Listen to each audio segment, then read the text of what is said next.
저희가 오늘 아하스 그리고 히스기야 이야기할 건데요. 제가 전에 왕의 묘실에 들어가고 안 들어가고가 중요하다고 했잖아요. 그러면서 우리 마태복음에서 1장에 족보가 나왔잖아요. 네. 네, 족보가 나왔는데 새 왕이 빠져 있지 않습니까? 아달랴랑 엮여져 있던 그 새 아들 왕들이 쭉 빠져 있잖아요. 네. 그런데 악한 왕이지만 아하스 이름 갑자기 맞죠? 아하스는 족보에 나와요. 음, 음, 그리고 제가 말씀드렸던 것처럼 이 사람이 착하다 나쁘다라는 것을 그냥 보는 것으로만 끝내는 거가 우리가 효과가 다시 말하면 정확하지가 않은 게 성경은 그 한 사람의 모든 것을 다 기록하는 것이 아니라 우리에게 교훈이 되는 부각이 되는 그런 부분들 있죠. 그런 부분들을 기록한단 말이에요. 그랬을 때 우리는 이 아하스가 분명히 악하거든요. 그런데 하나님이 아하스를 그냥 악한 왕으로 버려두셨는가, 그렇지 않은가라고 하는 거를 확인할 필요가 있어요. 근데 재밌는 게 이사야라는 선지자가 이사야서를 보시면 특별하게 이사야가 아하스 왕과 직접 대면해서 이야기하는 장면이 나오고요. 또 히스기야와 직접 대면해서 한 이야기가 나와요. 게다가 열왕기 하에서 나중에 아수르가 침략해서 히스기야를 협박하는 내용이 나오거든요. 그런데 그 이야기가 똑같이 이사야서에서 그대로 나와요. 그러면 우리는 이사야서를 어떻게 읽을 수 있냐면 제가 모르겠어요. 이사야서가 정확하게 시간 순으로 기록되었는지 어떻게 되었는지는 모르지만 우리가 어느 정도 가상의 선을 이렇게 그려놓고서 아하스가 있을 때 이사야를 통하여서 하나님께서 하신 말씀, 그리고 히스기야가 있을 때 이사야를 통하여서 하나님께서 하신 말씀 이렇게 가상의 선을 그어가지고 볼 수 있거든요. 여기까지 이해하셨죠? 그렇기 때문에 우리는 단순하게 아하스가 아싸리 나쁜 왕입니다. 물론 나쁜 왕이지만 하지만 하나님께서는 이 아하스라는 왕을 끝까지 버리지 않으시고 계속해서 그에게 구원의 약속을 하신다라는 것을 볼 수가 있는 거예요. 이제 오늘 제가 지난 시간에 말씀드렸던 것처럼 이 이야기가 왜 아하스가 이렇게 되었을까요? 라고 하는 거에 개연성을 조금씩 넣어가면서 히스기야까지 갈 거예요. 아시겠죠? 자, 우리 일단은 역대하에 먼저 가실게요. 우시야 왕 가겠습니다. 26장입니다. 2절 읽어볼까요? 아마샤 왕이 그의 열조들의 묘실에 누운 후에 우시아가 엘롯을 건축하여 유다에 돌렸더라. 네, 여기 보시면은 그냥 우리가 모르는 지명이 나오는데 엘롯이라고 하는 걸 건축해가지고 다시 이제 유다에 속하게 만들었대요. 그 지역을 수복한 거예요. 엘롯을 수복했어요. 이 수복했다라고 하는 거를 상징적으로 이제 권세가 이렇게 커졌다라고 회복되었다라고 이야기하는 거거든요. 그러면 다시 이제 요거 딱 집으시고 열왕기 하로 와 보실게요. 열왕기하 16장 6절 볼까요? 당시에 아람의 왕 르신이 엘랏을 회복하여 아람에 돌리고 유다 사람을 엘랏에서 쫓아내었고 아람 사람이 엘랏에 이르러 거기에 거주하여 오늘까지 이르렀더라. 그러니까 지금 이 엘랏이 혹은 엘롯이라고 하는 지역을 우시야 왕 때에 회복을 했잖아요. 그런데 우시야의 아들이 누구예요? 유다. 요담 있죠? 그리고 그 다음에 아, 손자가 이제 누구가 된 거예요? 아, 아하스가 내려왔잖아요. 그때 이것이 없어진 거예요.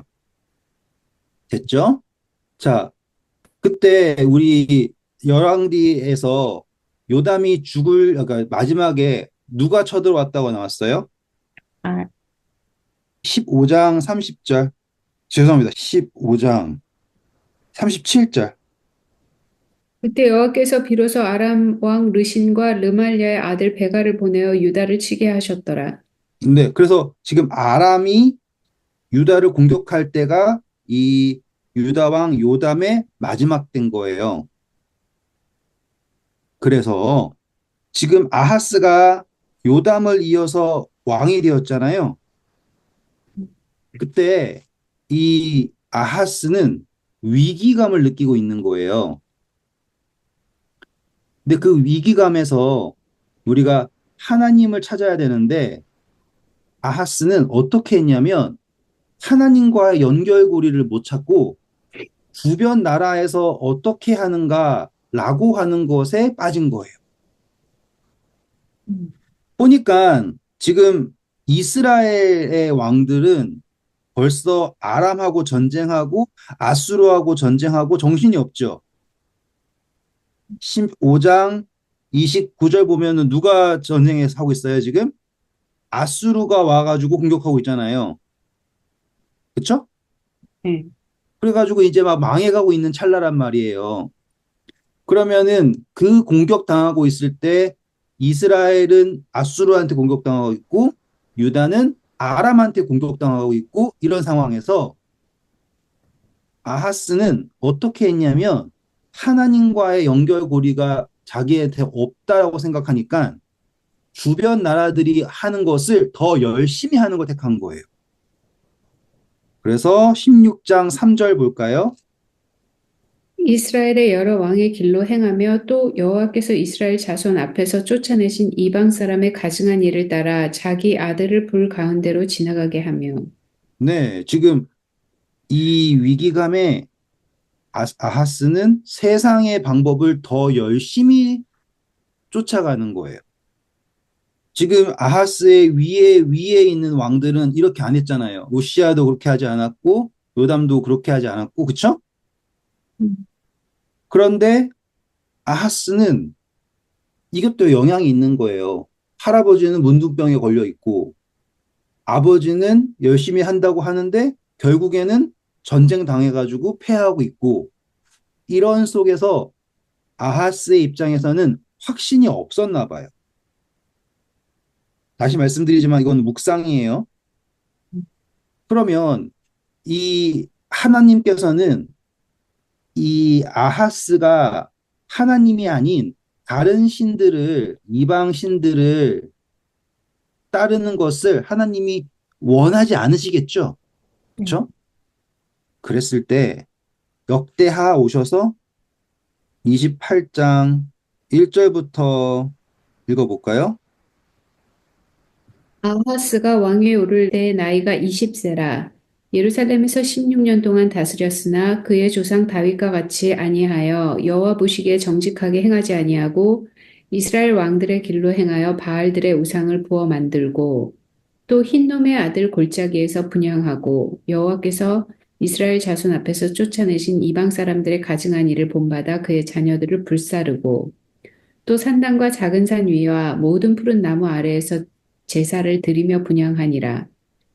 그러므로 그의 하나님 여호와께서 그를 아람 왕의 손에 넘기심에 그들이 쳐서 심히 많은 무리를 사로잡아 다메섹으로 갔으며 또 이스라엘 왕의 손에 넘기심에 그가 쳐서 크게 살육하였으니 지금 보시면은 북방 이스라엘은 망하고 있던 나라거든요. 음, 그런데 아하스는 이제 망하고 있는 북방 이스라엘한테도 당하는 거예요. 다음, 이는 그의 조상들의 하나님 여호와를 버렸음이라. 르말리아의 아들 베가가 유다에서 하루 동안 용사 12만 명을 죽였으며 에브라임 용사 시그리는 왕의 아들 마아세야와 국내 대신 아스리감과 총리 대신 엘가나를 죽였더라. 네. 이스라엘 자손이 그들의 형제 중에서 그들의 아내와 자녀를 합하여 20만 명을 사로잡고 그들의 재물을 많이 노력하여 사마리아로 가져가니 지금 그 누가 누구를 노력하고 있어요? 이스라엘이 이스라엘이 유다를 노력하고 있어요. 망해가거든 애들이. 음, 그러면은 유다는 얼마나 약한 상황인 줄 아시겠죠? 음, 그랬더니 하나님이 너네가 왜 이렇게 악하게 하냐? 돌려보내라. 형제를 포로 잡는 것은 말이 안 된다. 이렇게 해가지고 하나님이 살려주는 케이스예요, 지금. 음. 쭉 넘어가셔서 13절. 그들에게 이르되 너희는 이 포로를 이리로 끌어들이지 못하리라. 너희가 행하는 일이 우리를 여호와께 허물이 있게 함이니 우리의 죄와 허물을 더하게 함이로다. 우리의 허물이 이미 커서 진노하심이 이스라엘에게 임박하였느니라 하매 그래서 지금 이스라엘이 유다를 막 포로 잡고 막 그랬을 때 선지자 오데시 와가지고는 경고를 하고 그러면 안 된다라고 얘기하고 있어요. 그랬을 때 이런 일을 다 하면 아하스는 어떤 선택을 했어야 되냐면 하나님을 다시 찾아야 된단 말이에요. 그랬을 때 아하스가 16절 보세요. 그때 아하스 왕이 아수르 왕에게 사람을 보내어 도와주기를 구하였으니 그렇죠. 누구를 부르는 거예요, 지금? 아수르를 불러요. 누가 불렀다고요? 아하스 왕이 아수르를 불렀어요. 이해하셨죠? 네. 네. 그런데 왜 불렀다 그래요? 17절 보면 이는 에돔 사람들이 다시 와서 유다를 치고 그의 백성을 사로잡았음이며 아, 에돔이 왔대요. 에돔은 원래 누구의 속국이었어요? 유다. 유다의 속국이었는데 음. 그전에는 유다가 점령했던 곳인데 얼마나 악해졌으면 이스라엘이 와가지고는 포로 잡아갈 정도로 예루살렘에서 이제는 에돔에서 왔는데 해결할 방법이 없어가지고 아수르한테 부탁해요. 그런데 이제 아수르한테 한번 부탁했죠. 그럼 한 번 해가지고 도움 받으면 다음번엔 또 안 하겠어요? 그쵸? 이번에는 에돔보다 훨씬 센 데가 와요. 그게 열왕기하 16장 7절부터 볼까요? 아하스가 아수르 왕 디글라 빌레셀에게 사자를 보내어 이르되 나는 왕의 신복이요 왕의 아들이라 이제 아람 왕과 이스라엘 왕이 나를 치니 청하건대 올라와 그 손에서 나를 구원하소서 하고 누가 누구 친다고요? 아람 아람이랑 이스라엘 연합군이 나를 치니 제발 날 좀 도와주세요. 누구한테? 아수르한테. 음. 그래서 아수르가 그 말 듣고 와서 도와줘요. 그 다음 절. 아하스가 여호와의 성전과 왕궁 곳간에 있는 은금을 내어다가 아수르 왕에게 예물로 보냈더니 아수르 왕이 그 청을 듣고 올라와서 다메섹을 쳐서 점령하여 그 백성을 사로잡아 기르로 옮기고 또 르신을 죽였더라. 그래서 아람이 멸망합니다. 음. 그리고 아하스가 그게 너무너무 좋은 거야. 음. 자기는 지금 아수르한테 모든 걸 다 갖다 바쳐가지고 여러분 전쟁은 돈으로 하는 거잖아요. 음. 지금 군사력이 없지만 성전에 있는 예물들을 다 갖다 바쳤어요. 할아버지 우시아가 기이한 도우심으로 얻어놓은 것. 솔직히 말하면 우시아 전에도 완전히 진짜 국고가 바닥지고 있었잖아요. 요아스가 다 갖다 바쳤잖아요. 그러고 보면 성전이 참 초라할 것 같지 않아요? 채워놓으면 다 갖다 바치고 채워놓으면 다 갖다 바치고 나중엔 수리까지 그 화려한 솔로몬 성전이 수리까지 해야 될 상황에 놓일 정도였다면 금 긁어서 갖다 바쳤잖아요. 근데 지금 또 아하스도 갖다 바치는 게 보면은 성전에 있는 거 갖다 바치는 꼴인 거예요. 북방 이스라엘은 그 호족들한테 돈 세금 많이 걷어가지고 갖다 바치다가 배반당하고 그런 경우가 나중에 읽어보세요. 북방 이스라엘은 그래요. 근데 지금 아하스는 성전에 있는 걸 긁어다 갖다 바쳐요. 저는 이게 매우 중요한 표상이라 생각해요. 음. 성전에 있는 예물을 세상에다 갖다 바쳐서 그러니까 북방 이스라엘은 이런 표현이 안 나오는데 항상 남방 유다의 이야기는 성전에 있는 거 갖다 바쳐서 구원을 얻는다 이 표현이 나온다고요. 그럼 이제 이거를 영적으로 적용해 볼 수 있는 이제 그 딱 연결고리가 생기는 거죠. 우리는요 이제 우리 스스로를 이 아하스라는 왕으로 연결시킬 수가 있는 거예요. 아하스는 분명히 이 위기의 시대에 태어난 왕이에요.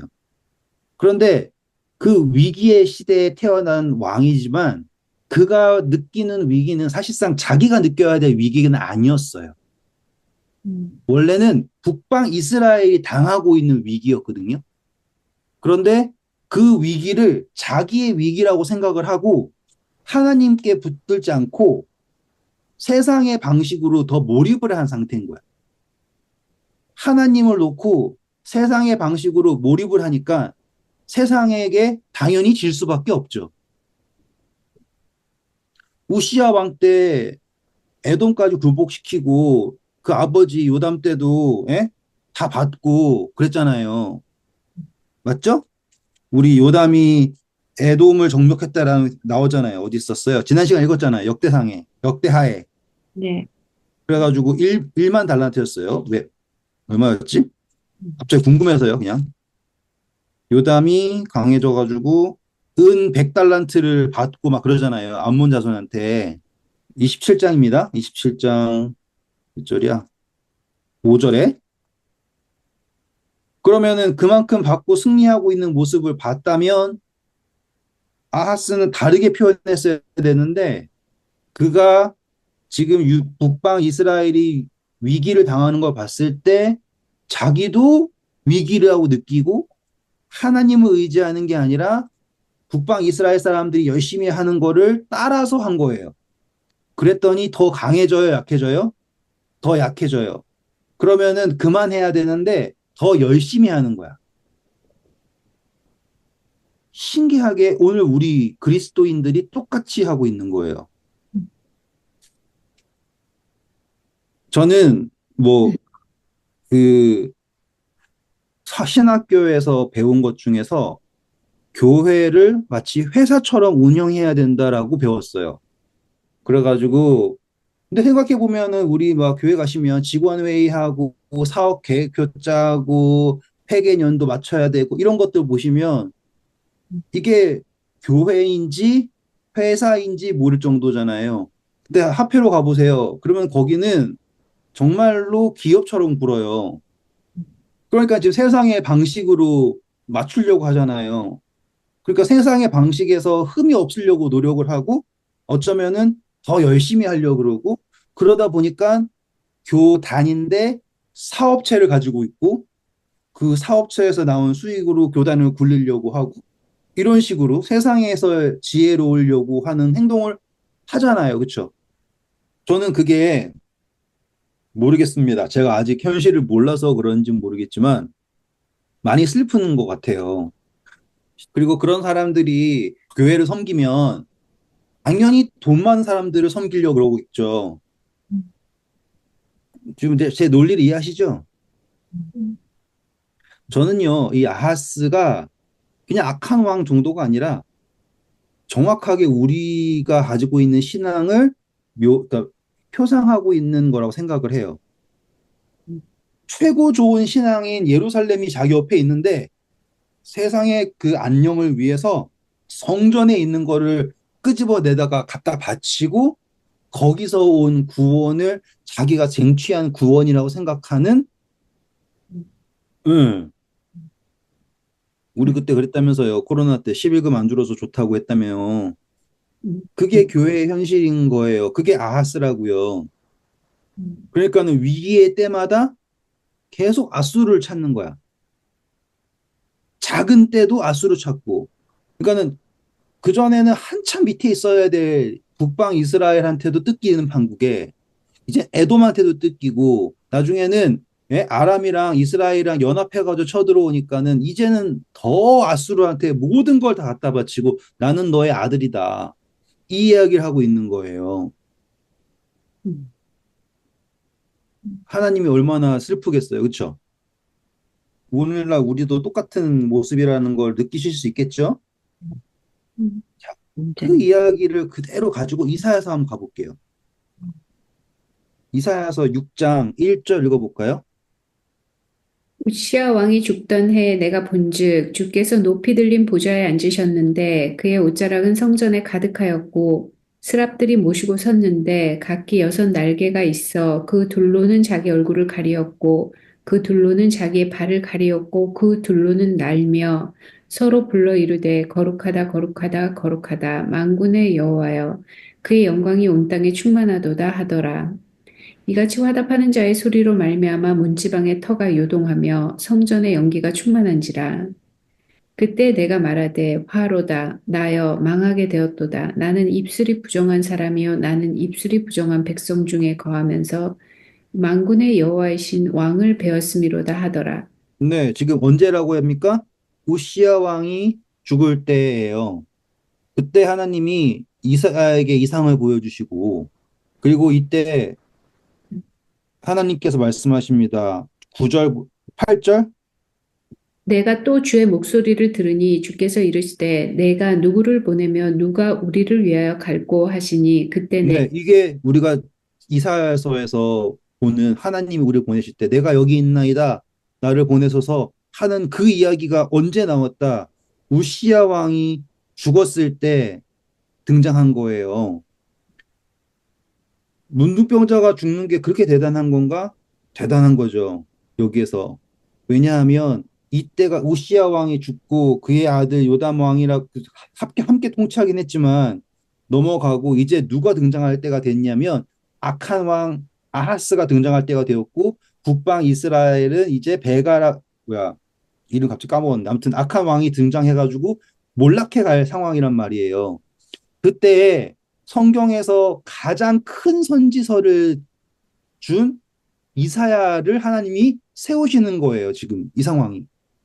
그러면은 성경상에서 제일 크다라고 생각하는 선지자가 서 있을 때가 언제냐면은 바로 아하스라고 하는 왕이 있을 때란 이 말이에요. 우리 북방 이스라엘에도 제일 악한 왕이 아합이었잖아요. 그때 가장 큰 선지자라고 불리는 엘리야를 주셨지 않습니까? 여기도 보면은 가장 악한 왕이라고 불리는 아하스가 있을 때 이사야라고 하는 선지자를 주셨어요. 근데 이사야가 제일 처음 부름 받았을 때 하나님이 보이신 것은 하늘의 성전을 보이셨어요. 어마어마하죠. 네. 그런데 이 아하스가 아수르한테 곡물 성전에 있는 거 다 끌어가지고 보내요. 그러면 이사야 선지자의 입장에서는 어때요? 무서워요. 이거는 진짜 말도 안 되는 행동이죠. 음, 네, 말도 안 되는 행동이에요. 그리고 하나님이 아하스를 얼마나 사랑하셨냐면 7장 1절 보세요. 우시아의 손자여 요담의 아들인 유다 아하스 왕 때 아람의 르신 왕과 르말리아의 아들 이스라엘의 베가 왕이 올라와서 예루살렘을 쳤으나 능히 이기지 못하니라. 그 언제예요, 지금? 아람과 이스라엘이 쳐들어올 때죠. 네. 네, 이때 아하스가 어떻게 했다고 아까 읽었어요. 아수르한테 성전에 있는 것 다 갖다 바쳤자 그랬죠. 네. 그러면은 딱 요때네요. 음, 7장이랑 열왕기하랑 연결시켰어요, 이제? 네. 그러면 하나님이 아하스를 얼마나 사랑하는 줄 아시겠죠? 하나님이 아하스가 이거 다 긁어 모아가지고 보냈을 때 하나님이 이사야 선지자를 보내가지고 제발 다윗의 집아, 어? 이런 것 때문에 무서워하지 말아라. 두려워하고 낙심하지 말아라. 이 이야기 하시는 거예요. 지금 걔네들은 진짜 연기나는 예? 막대기에 불과하다. 제발 무서워하지 말아라. 그리고서는 8절, 9절 읽고 넘어갈게요. 대저 아람의 머리는 다메섹이요 다메섹의 머리는 르신이며 65년 내에 에브라임이 패망하여 다시는 나라를 이루지 못할 것이며 에브라임의 머리는 사마리아요 사마리아의 머리는 르말라의 아들이니라. 만일 너희가 굳게 믿지 아니하면 너희는 굳게 서지 못하리라 하시니라. 이렇게 하나님이 아수르 의지하지 말고 나를 의지해라 라고 하셨단 말이죠. 그리고 나서는 하나님께서 임마누엘 말하시는 거예요. 이건 읽어야 되니까 할게요. 읽어주세요. 임마누엘의 징조요? 네. 여호와께서 또 아하스에게 말씀하여 이르시되 너는 내 하나님 여호와께 한 징조를 구하되 깊은 데서든지 높은 데서든지 구하라 하시니 아하스가 이르되 나는 구하지 아니하겠나이다 나는 여호와를 시험하지 아니하겠나이다 한지라. 네. 자, 이게 임마누엘 얘기하는 거잖아요. 그쵸? 그때 하나님이 말씀하신 게 뭐냐면 너 징조를 구해라. 해요. 징조를 구해라. 여러분 이거 중요합니다. 징조를 구해라. 왜냐하면 이 징조 아하스한테 주셨죠. 히스기야도 갑자기 난데없이 병 나을 때 징조를 주세요라고 얘기를 해요. 음. 연결고리 이거 꼭 기억하세요. 징조, 징조. 근데 아하스는 마치 믿음 있죠. 아, 나는 징조를 구하지 않겠습니다라고 얘기를 해요. 이거 믿음이 있어서 한 게 아니라 아하스는 하나님을 안 믿고 자기가 돈 준 아수르를 믿고 있는 상태인 거예요. 음. 그러면 이제 여기에 이해되시죠? 그래, 그래서 그래도, 네? 그냥, 그래도 구하지. 응? 음. 그런데 나중에 보시면 임마누엘 약속하시고 너가 지금 미워하는 왕은 이스라엘이랑 아람이지만 너는 나중에 아수르한테 멸망할 거야. 아수르한테 힘들어질 거야라고 얘기하는 게 17절이에요. 음. 음. 보이시죠? 네. 음. 지금 다 이걸 다 설명할 수는 없어요. 근데 제가 말씀드리고 싶은 거는 하나님께서는 아하스라는 왕을 정말로 사랑하시는 거고 가장 악한 왕이 등장할 때 가장 큰 선지자를 주셨다라고 하는 거를 여러분들이 잊지 마셔야지 되는 거예요. 음. 그러니까 이게 읽으실 때 막 가슴이 벅차 오를 수밖에 없는 게 여기선 악하지만 너가 구하지 않아도 하나님이 징조를 주실 건데 임마누엘이고 나중에 보면은 뭐 8장 8절 보면 임마누엘이여 그가 펴는 날개가 내 땅에 가득하리라 막 이런 표현들이 보시면 누군가 이렇게 이러고 듣고 있어요. 막 이렇게 듣고 있는데 앞에서 막 이러고 있는 모습이라니까요. 그래서 이 이야기 이후에 주는 하나님의 약속들을 보시잖아요. 이 이사야서에서. 그러면 9장에 보면 하나님께서 예? 흑암 중에서 어떤 아름다운 왕을 보내실 거고, 뭐, 영원부터 영원히 이루어질 거고, 막 평강의 왕이 올 거고, 이런 표현들 있죠. 네. 그리고 나중에 이세의 줄기에서 한 싹이 나고, 막 이런 이야기들이 다 아수르라고 하는, 아수르래요. 아하스라고 하는 이 악한 왕 있죠. 음. 그 악한 왕을 돌이키려고 하나님께서 정말로 입이 마를 정도로 하시는 그 호소예요. 음. 그러니까 읽어보세요. 그러면 진짜로 음. 와 이거예요. 진짜로 막 이런 마음을 전할 수가 없어서 아쉬운데 음. 그러니까 가장 악한 왕이 있을 때 하나님이 보내신 거죠. 그래서 한 절만 읽을게요. 사람을 의지하지 말라라. 어디 있냐? 잠깐만요. 아, 2장이네. 죄송합니다. 2장. 20절부터 읽어볼까요? 사람이 자기를 위하여 경배하려고 만들었던 은 우상과 금 우상을 그날의 두더지와 박쥐에게 던지고 암혈과 험악한 바위 틈에 들어가서 여호와께서 땅을 진동시키고 일어나실 때 그의 위엄과 그 광대하심의 영광을 피하리라. 너희는 인생을 의지하지 말라. 그의 호흡은 코에 있나니 새말 가치가 어디 있느냐. 여기에 보시면 우상 숭배 나왔고, 그리고 인생을 의지하지 말라라고 했잖아요. 네. 아하스가 이제 아수르가 아람 멸망시키고 다메섹에 갔더니만 거기에 정말 멋진 제단이 있는 거예요. 그래서 그 멋진 제단을 보고서 그거를 그대로 성전에 보냅니다. 음. 그 도면을 보냈더니 대제사장이라는 사람이 왜 아하스가 다메섹에서 돌아오기도 전에 가서 볼게요. 열왕기하 16장 10절부터 읽어볼까요?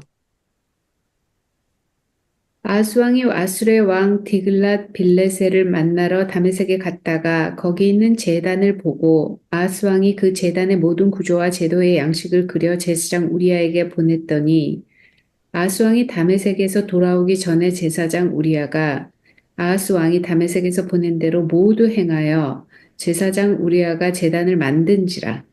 자, 여기서 보면 제사장이 하나님을 두려워하는 사람 아니라는 거 보이시죠? 음, 예. 이 사람은 그냥 세력을 가진 그냥 그 사람 그냥 끝이에요. 그게. 그리고 왕한테 잘 보이려고 어쩜 이렇게 성실하게 금방 만들었대요. 오늘 우리의 교회 모습하고 똑같아요. 그렇죠? 네. 세상의 예배 모습 그대로를 성전에 갖다 놓은 거예요. 그리고서는 진짜 예배는 구석으로 치워놓고 모든 예배는 내가 담에색에서 본 그 제단을 그대로 본떠서 누가 만들었다고요? 제사장이 만들었어. 음, 원래 예배라는 것은 내 기분을 표현하는 게 예배가 아니라 하나님을 하나님께서 말씀을 순종해서 찬송하는 거잖아, 찬양하는 거잖아요. 예배라는 게.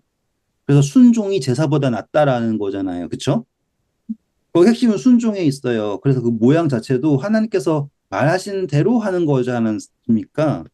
근데 예배를 내 마음대로 바꾸는 것도 문제인데 이방신이 했던 모양을 그대로 가지고 와서 그 이방의 예배를 거룩하다라고 말하는 거예요. 근데 그걸 누가 했다라고 하냐면 제사장이 했대요.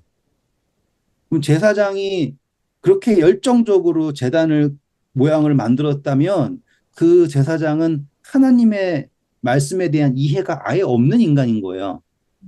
그리고 시킨 대로 성전에다가 그걸 갖다 놨대요. 어떻게 됐다 그럽니까? 12절.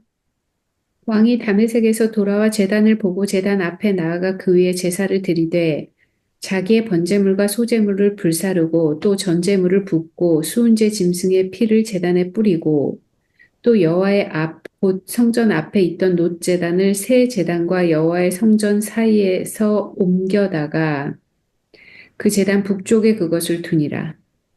아하스 왕이 제사장 우리아에게 명령하여 이르되 아침 번제물과 저녁 소제물과 왕의 번제물과 그 소제물과 모든 국민의 번제물과 그 소제물과 전제물을 다 이 큰 제단 위에 불사르고 또 번제물의 피와 다른 제물의 피를 다 그 위에 뿌리라. 오직 놋제단은 내가 주께 여쭐 일에만 쓰게 하라 하매 제사장 우리아가 아하스의 왕의 모든 명령대로 행하였더라. 예, 지금 이게 오늘날 우리가 보고 있는 예배의 모습이에요, 거의. 음, 제가 너무 비관적으로 말하는 게 아니라 실제로 그래요. 백성들은 왕이 시키는 대로 제사장이 하는 대로 따라할 뿐인 거예요, 지금. 음, 진짜 원래 예배의 모습은 그 큰 제단보다는 초라하겠죠, 그렇죠? 음, 그리고 큰 제단이 더 그럴싸해 보이는 거는 똑같은 레퍼런스가 있잖아요. 세상에 더 제일 힘센 나라 아수르가 만들어 놓은 재단을 그대로 가져왔으니 누가 봐도 맞아 보이지 않아요? 그쵸. 네. 그러니까는 예배가 콘서트가 된 거예요, 요즘에. 음, 예배가 토크쇼가 되고. 음, 저도 예배의 모습이 어때야 되는지가 모를 정도가 된 것 같아요. 진짜 모르겠어. 네. 진짜 콘서트장이에요. 행사장 같다. 맞아. 응, 응. 그래서 지금 악해지는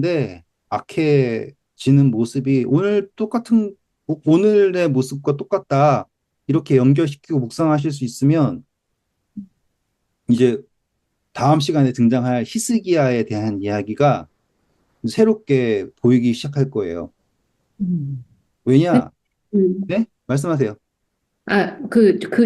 끝나고 물어볼까요? 저는 이거 되게 궁금해요. 성 교사님 어떻게 생각하시는지. 성 교사님이 그랬잖아요. 이 백성들은 왕하고 제사장 따라할 뿐이라고. 그죠?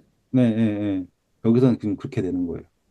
근데 어디서나 그렇게 되어 보면, 네, 그러면 그, 저는 그게 너무너무 하나님께서 도대체 뭐를 하시는 거지? 저 순진한 사람들은 그 제사장이랑 왕이 대단한 건 줄 알고 막 따라가는데 그 사람들은 되게 착하고 순진하고 정말로 하나님을 찾으려고 하거든요.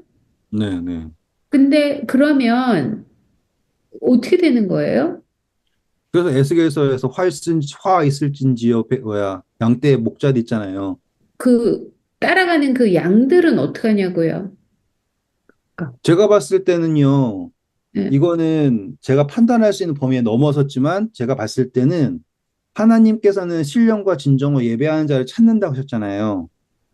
예, 예, 그러면 그 사람이 자기가 하나님을 찾기 위해, 열심으로 찾기 위해서 했는데, 아직 잘 몰라서 따라갔다면, 하나님은 그것을 질책하지 않으실 것 같아요. 맞아요. 이쁘게 보실 수도 있죠. 그렇죠. 예, 왜냐하면 중심을 아시니까. 그러니까 그쵸. 이거는 중심의 문제인데, 그치. 저와 같은 사역자 같은 경우는 중심이 있는 거잖아요. 알매도 불구하고. 바리새인들한테 서기관한테 뭐라고 하신 게 뭐냐면 너희는 생명의 열쇠를 가지고 있어도 그것을 주려고 하지도 않고 족쇄를 세우고 있다라고 하지 않습니까? 그러니까 문제인 거죠. 그러니까는 아둔한 상태에 있는 것에 대해서 하나님은 질책하지 않으실 거다라고 생각을 해요. 이건 제가 판단할 수 있는 건 아니지만 제가 믿는 바는 그렇게 이해하고 있습니다. 이렇게 하면 될 것 같고요. 자, 아하스가 역대 보시면 위기에 처할수록 계속 악하게 가요. 음, 음, 위기에 처할수록. 가볼까요? 28장 22절. 이 아하스 왕이 공고할 때 더욱 여호와께 범죄하여 자기를 친 다메섹 신들에게 제사하여 이르되 아람 왕들의 신들이 그들을 도왔으니 나도 그 신에게 제사하여 나를 돕게 하리라 하였으나 그 신이 아하스와 온 이스라엘을 망하게 하였더라. 네. 오늘 우리의 예배가 이런 식이 되면은 망할 수밖에 없는 거예요. 음, 음, 저기 보니까는 이런 거를 들여와가지고 하니까 잘 되더라. 해서 막 세상의 음악을 가져오고 세상의 뭐 어떤 방식을 가져오고 저걸 하니까 뭐 저는 지금 건강에 대해서 너무 중요하다고 생각하지만 신앙이 있고 없고를 음식 뭐 먹고 안 먹고를 판단하는 그런 행태가 너무 안타까워서 얘기하는 거예요. 마치 그게 최고인 것처럼 이게 아하스가 한 행동인 거예요. 위기가 있으면 돌아서서 깨달아야 되는데 세상의 것을 더 열심히 줬는 모습. 근데 다시 말씀드리지만 아하스 때 성경상에서 가장 큰 선지자라고 하는 이사야 선지자를 주셨다. 그런데 그 이사야 선지자조차 침묵하게 만든 게 아하스인 거예요. 침묵해서가 아니라 그 어마어마한 복음을 주셨는데 아수르가 어떻게 될 거다라고 말하고 그렇죠? 그게 이사야서의 내용이에요. 모압이 어떻게 될 거다. 에브라임이 어떻게 될 거다. 다 하는 거를 다 말해줬는데도 안 들어요. 음, 그래서 심지어 그걸 보여주려고 끈도 묶고 이사야 선지자가 직접 막 쇼도 하고 다 했는데도 아하스는 세상의 것을 쫓는 거예요. 음, 어쩌면 우리는 성경이라고 하는 지금 역사상 이렇게 완성된 성경이 주어지는 거는 매년 안 되는 거예요. 여러분 아시죠? 음, 몇백 년 안 된 거예요. 우리는 이 완성된 성경을 받고 있고, 게다가 지금 신학이 산으로 가긴 하지만 어마어마한 레퍼런스를 다 만들어 놨단 말이에요. 그렇기 때문에 우리가 지금 성경을 정말로 그냥 읽을 수 있을 만큼에 왔어요. 마치 세- 성경 역사상 가장 큰 선지자가 옆에 있는 것처럼 우리는 성경 가장 큰 선지자를 두고 있는 상태인 거예요. 근데 음, 그럼에도 불구하고 세상의 방법을 쫓아서 열심히 달리고 있는 교회라면 거기에는 희망이 있을까라고 하는 생각을 해볼 수 있겠죠. 그래서 이 사람이 이렇게 악해져 있을 때, 그 다음에 누가 등장하냐면 29장 1절 봐볼까요? 역대하 29장 1절. 히스기야가 왕위에 오를 때 나이가 25세라 예루살렘에서 29년 동안 다스리니라. 그의 어, 지금 이 사람의 나이가 몇 년이라고요? 25세라 그러죠. 음, 그러면은 아하스가 왕이 됐을 때 20세 해가지고 16년 동안 다스렸대요. 음. 맞아요? 28장 1절 가보세요. 맞죠? 네. 불쌍하지 않아요? 여러분들보다 어려요, 안 어려요? 음, 한참 어리죠? 뭘 알까 싶을 정도 어려요. 근데 제가 말씀드리고 싶은 건 뭐냐면 지금 이 히스기야는 아버지의 실패를 본 사람이에요. 그리고 히스기야가 이렇게 될 수 있었던 이유가 뭐냐? 저도 정확하게 알지 못하겠죠. 하지만 확실한 것은 이사야 선지자라는 사람이 큰 선지자가 거기에서 외치고 있었다라는 거를 여러분들은 잊지 마셔야지 되는 거예요. 그래서 히스기야가 왕이 되었을 때 이루어지는 것들을 보시면 이제 북방 이스라엘이 멸망합니다. 몇 년째에 멸망하냐면 열왕기하 9절, 18장 9절. 히스기야 왕 제4년 곧 이스라엘의 왕 엘라의 아들 호세아 제7년에 아수르의 왕 살만에셀이 사마리아로 올라와서 애워쌌더라. 그래가지고 사마리아가 멸망하는 거예요. 그러면 이제 히스기야는 북방 이스라엘의 방법으로는 희망이 없다라는 게 너무나 분명해진 거죠, 이제. 그래서 다행히 히스기야가 하나님을 붙잡습니다. 그런데 히스기야가 하나님을 붙잡았다고 그냥 되는 게 아니에요. 왜냐하면 13절 보세요. 몇 년째라 그래요? 14년에 네, 14년에 지금 아하스가 국고에 있는 거, 성전에 있는 거 다 갖다 바쳤죠. 그럼 아수르는 지금 돈이 많아요. 음, 그러면 그 돈 가지고 전쟁하면 또 다른 돈이 벌겠죠. 약탈했으니까. 그래가지고 주변 국가들을 다 점령하고서는 와가지고는 히스기야를 협박합니다. 그 내용 보면요. 자, 저 나라에 저 신 있고 저 나라에 저 신 있고 저 나라에 저 신 있는데 그 어떤 신이 아수르 왕에게서 너를 구원했냐 이렇게 설명하면서 등장을 해요. 그 이야기를 우리가 다음 시간에 할 거예요. 음, 그래서 이사야서에서의 이야기와 제가 완벽하게 연결시키는 거는 지금 할 수가 없어요. 왜냐면 그러면 나중에 할 게 없거든, 이사야서에서. 그러니까 지금 우리는 이런 연결고리가 있다라는 거를 보면은 이제 성경을 보는 게 더 눈이 커집니다라고 하는 그 정도까지만 생각을 하면서 봐도 엄청나게 감동일 거예요. 그리고 그 논리가 사단이 우리에게 하는 논리라는 걸 우리가 다음 시간에 확인하게 될 것입니다. 네, 오늘 수고하셨고요. 좋은 밤 되세요. 감사합니다.